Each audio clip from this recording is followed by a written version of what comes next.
What's up, guys? I am lucky enough to have a first look here at the 2022 Pathfinder. This is kind of a rare thing because they're not quite at the dealers yet. They're going into production. This is a special friend, Kevin. If you watch the show, hooked it up and brought this over for me to take a quick look at and show you guys kind of what's going on with it. This one is Ocean Blue Pearl. Really looks good in the sun. You can see a lot of the different kind of color change. There's a little bit of purple that pops out into it, but it's really nice. The truck is actually, at first impressions, the truck is actually a little bit bigger than I thought it was, which is nice because there's a lot of room all over in it. So we're gonna I'll give you a little walk around and see what my first impressions on it. So far, the certain things that really stood out to me, the leather seats, super nice. Styling, nice little shoulders here and stuff like that really kind of make it look a little bit beefier than the previous models. So let's go inside and take a look and see what we like inside. So right off the bat, what got me first was these leather seats. These seats feel like the leather on them feels really smooth. It's nice and soft. It's not crazy hard. Leather wrap dash. This is a platinum model, so it has kind of all the bells and whistles. This screen is super nice, very clean, and nice to look at. Easy on the eyes. I like all this black painted trim, which always gives you kind of a the chrome is never my forte. I don't like chrome stuff everywhere. So there's some little silver accents. You can see this like brushed aluminum look. Another little thing here is just a little phone holder for the passenger. This is super intuitive, better than a dial in my opinion. This one is the all-wheel drive model. So you have all these different modes: snowflake mode, tree next to you mode, cactus next to you mode. Cactus next to you mode is very important. And then flag. That's for when you're racing all of your other friends in your in your Pathfinder. But let's start it up a second here, and you can see the super nice heads or the display. It also has, I don't know, let's see, yeah, it has heads-up display as well. It's up here. You can see it says 0 miles per hour right there, but you can change that. Some other things, this has folding mirrors. It's pretty sweet. So when you're getting in those tight spots, as well as, let's see here, we got lots of menu options. Ooh, that's classy. Cool settings all over the place, which is really nice. The seat's pretty far back. I'm 6'2", lots of room, no problems there. Headroom is, let's see if you can see this. Headroom is, I'm like 8 inches from the top, so it definitely feels as big as something that you would feel in like an Armada or a Tahoe. Like, as far as space in here, it doesn't feel cramped whatsoever, and I'm really feeling that, because it's not actually a massive car, but it has a space that you kind of want with like a bigger vehicle where you're throwing all the kids in and stuff. You don't want to feel cramped, especially when you're on a road trip with kids, believe me. So let's look at some other stuff. So here in the center, we have all the different driving modes, and you can see it when you switch in here. You can see that you have auto, snow, mud and rut. You know, it just gives it more traction control, ideology, whatever the word might be. And then you have your eco, sport and trailer modes.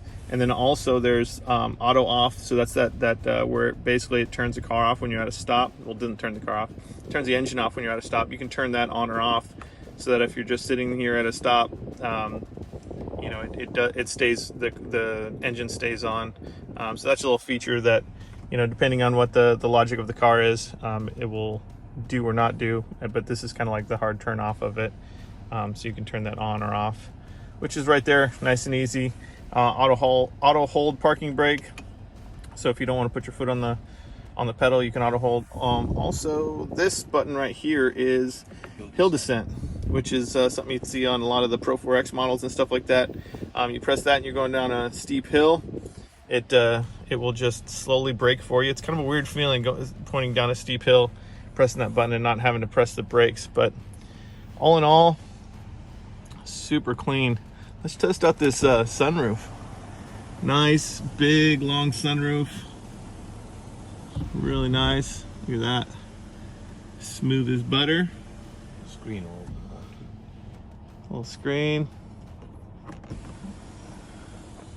Yeah, and that goes all the way back, which is pretty cool. Hi, I'm Kevin. So we're in the back here, and now understand this is with the seat completely back and then leaned back. So the seat's probably, that's where a normal seat is, and this one is here. So this is like if a 6-foot guy with the seat leaned further as far back as he can, and then a 6'2" guy in the back, there's actually still room here, which is, that's kind of like the most extreme situation where if you have a basketball player and then a full Groot in the back. So don't say that there's no seat room back here. If I was over there, there'd be probably 6 inches of seat room. But this is really nice. This center console, it's pretty sweet. I mean, it's simple, but compared to everything else in the segment, that center console is really nice. Let me zoom out here a little bit. There we go. So we have rear control, AC and all that stuff for the kids in the back. Seat heaters in the back. We have this, which is nice for when your kids forget the one cord, but they have the other. USB, whatnot. In the back as well, we have USBs back here. Let's see it right there. And then as you can see, back seats well appointed. And then these seats are fully back.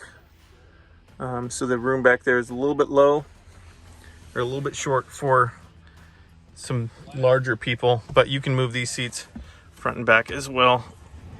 So if that seat's forward and your front seat's forward, you're gonna have a lot more space back there. So other than that, vents, we have obviously vents for them, vents for the center row, and then vents for the rear passengers for the third row, which is pretty nice. So here's the back. Obviously, like a lot of other vehicles, push button. It's kind of nice because you can just press the lock button. This will close and it'll lock everything up. To drop the seats, headrest, and then there's different settings for them. And this is kind of nice as well. That folds down, and then those seats fold down flat as well. And then there is this nice little tray. So that's pretty cool. Also, wanted to show you. So this, let's see here. There's a button right here for the rear passengers if they want to get out. And then for the little shorties that need to get in the back, there's this button. So you can just hop into the back or access your stuff in the back, however you want it. And then for these seats to fold forward, to get it all flat, you can fold it all flat so you have a full surface area here. So pretty nice. Looks like they have airbag in the seat, and I'm sure there's airbags everywhere, front to rear. It looks like full curtain airbags all the way to the back. That's a big deal. That's nice, very safe. And then you have these, which is pretty nice, pretty sweet. Cup holders in the nice, 2 big cup holders in the door. That's pretty nice, as well as these. That's a nice thing. And then of course, you know, room for children to stuff their trash. Hey guys, I did get to drive the Pathfinder. Unfortunately, I lost some of that footage, so you're not going to get that. It was really just me driving and talking about it, so I can talk about it after I drove it as well. But I just wanted to give you kind of my impressions of driving it, because it was amazing to drive. It feels planted, it's nice and smooth. That new transmission is very smooth, 9-speed transmission. The car is 284 horsepower, which is on par for the course. Within the segment, you have the Explorer, which is about 300 with their 2.3 liter. They do have a 400 horsepower ST model, which is super fast. I drove one of those. The Honda Pilot and the Highlander are right in the 280 range, give or take 5-6 horsepower, somewhere around there. So it's right on par with everything else in the segment. Some of the some of the cool things is most of the safety stuff and a lot of the driver assist stuff is all optional. So that's really cool on this car. It comes with, or I'm sorry, is standard. It comes with a lot of really good features that you're going to see in all the models from the beginning to the top end. You get a lot more convenience stuff as you go up in model range from the SSV and all the way up to Platinum. But all the safety stuff is there, which is really nice. One of the things that it also has is it has like 10 airbags. Most of the other vehicles in this lineup don't have that many airbags. And so its safety features are really high up on the list as far as what it has compared to the other models. Same with that center dash control unit, or not heads up display. Same with the center screen. It's 9 inches, so it's not the biggest in the segment. It's a little bit bigger than some of the others, but the aspect ratio compared to some of the others is a lot better. The others look bigger, but they're not quite as big in the actual screen. I do like how it's set up inside there.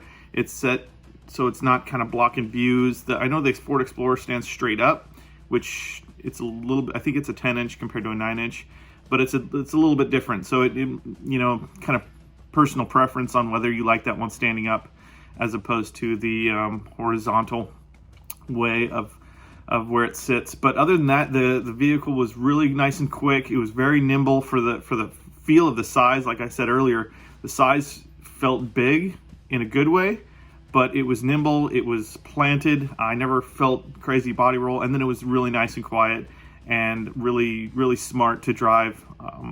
That's about all.